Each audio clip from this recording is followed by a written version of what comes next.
안녕하십니까. 3월 13일 금요일 인도네시아 헤드라인 시작하겠습니다. 지난 11일 수요일 인도네시아에서도 코로나19 바이러스로 인한 사망자가 발생했습니다. 사망한 25번 확진자는 53세의 영국 국적의 여성이며 발리 덴파사르 상나병원에서 사망하였다고 인도네시아 정부는 발표했습니다. 해당 사망자는 당뇨병, 고혈압, 갑상선 등 기저질환을 가지고 있었던 것으로 알려졌습니다.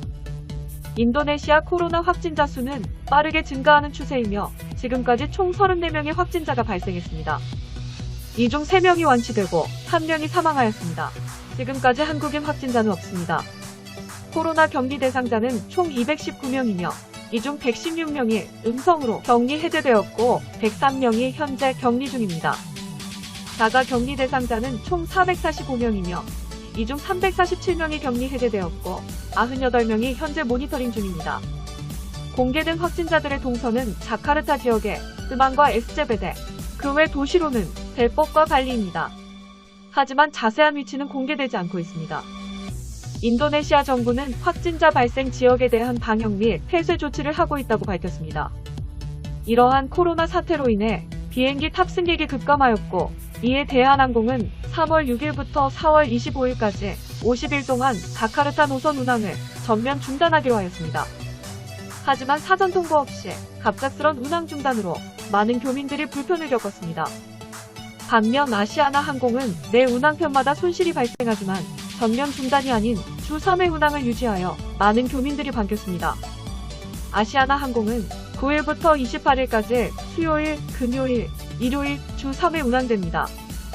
한편 한국 내 확진자 증가에 따라 인도네시아 정부는 8일부터 한국에서 출발하는 모든 입국자에게 건강에 이상이 없다는 영문 건강 확인서를 제시하도록 하고 있습니다. 해당 영문 건강 확인서는 입국일 7일 이내에 발급받은 것으로 발열, 기침 및 호흡기 증상이 없다는 내용과 함께 여행하기에 적합한 상태라는 내용이 포함되어야 합니다. 또한 의사의 성명, 서명, 면허번호와 병원명, 병원 주소, 연락처 정보가 기재되어야 한다고 합니다.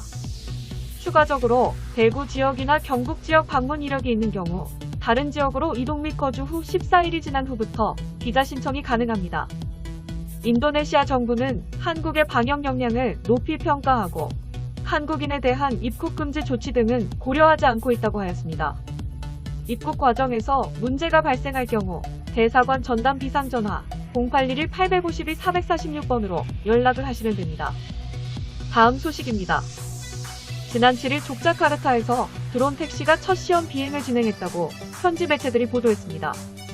족자카르타 반도의 본사를 둔 스타트업 프로그즈는 승객 운송용으로 제작한 드론 프로그즈 281을 언론에 공개하였습니다. 공동 창업자 아스로 나시리는 프로그즈 280이라는 명칭은 승객 2명, 모터 8개, 2세대 드론을 의미한다고 설명하였습니다. 해당 드론 택시는 최대 200kg을 싣고 한 번 충전으로 100km까지 비행하는 것이 목표라고 합니다. 프로그즈 대표는 드론 택시는 좁은 장소에서도 이착륙이 가능해 교통 혼잡을 해소하고 대기 오염을 줄일 수 있다며 시험 비행을 통해 부족한 점을 계속 보완해 7월에 완성품을 내놓을 계획이라고 말했습니다. 다만 이날 첫 시험 비행에서는 지상에서 높게 날아오르지는 못했습니다. 인도네시아는 현재 드론 택시와 관련된 규정이 없습니다.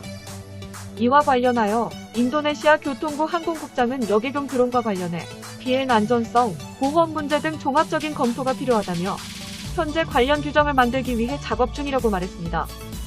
인도네시아 정부는 보르네오섬 동칼리만단의 신규 수도 건설을 추진하면서 신수도에는 전기차만 운행하고 드론 택시가 날아다닐 것이라는 구상을 내놓았습니다.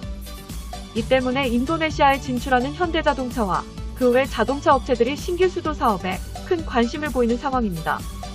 참고로 인도네시아 정부는 오는 7월 신규 수도 건설 공사를 시작해 2024년 1단계 이주 완료를 목표로 하고 있습니다. 마지막 소식입니다. 네덜란드 국왕이 350년 동안 식민지였던 인도네시아에게 사과를 건넸다고 주요 외신들이 보도했습니다. 지난 9일 네덜란드 국왕 부부는 3일간의 인도네시아 방문을 위해 대규모 경제사절단과 함께 자카르타에 도착했습니다. 네덜란드 국왕 부부는 칼리바타 영웅 묘지를 방문해 인도네시아 전쟁 영웅들을 기리는 것으로 방문 일정을 시작하였습니다. 그 중에는 독립전쟁 중 사망한 군인들도 포함되어 있었습니다.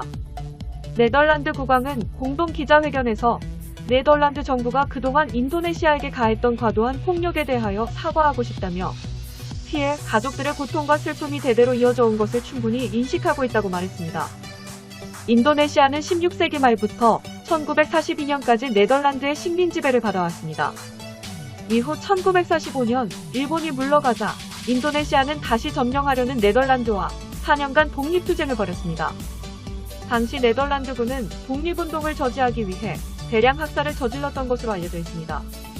인도네시아 당국은 전투에서 4만 명이 사망했다고 주장하는 반면 네덜란드는 사망자 수를 약 1,500명으로 추정했습니다.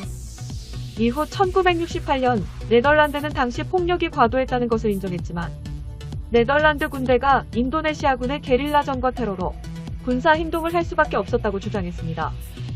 이에 유엔도 인도네시아 독립투쟁 당시에 네덜란드 군인들의 행동이 다분히 의도적이고 무자비했다고 규정한 적은 있지만 이로 인해 네덜란드 인사가 기소된 적은 없었습니다. 2013년에는 네덜란드 대사가 술라웨시에서 즉결 처형한 사건에 대해 사과하고 소송을 제기한 유족 10명에게 배상금을 지급했습니다. 네덜란드 대사의 사과 이후 같은 해 11월 인도네시아와 네덜란드는 정상회담을 통해 경제 전략적 동반자 관계로 격상시켰습니다. 2014년 당선된 조코이 정권 이후 네덜란드는 농업과 의료, 연안보호, 해양산업 등의 분야에서 인도네시아와 경제협력 협정을 맺었습니다. 조코이 대통령은 우리는 역사를 지울 수 없지만 과거로부터 배울 수 있다며 우리는 과거로부터 배워 서로를 존중하고 서로에게 득이 되는 선에서 대등한 관계를 구축하도록 할 것이다라고 말했습니다. 시청해주셔서 감사합니다. 여러분들의 구독과 좋아요 부탁드립니다.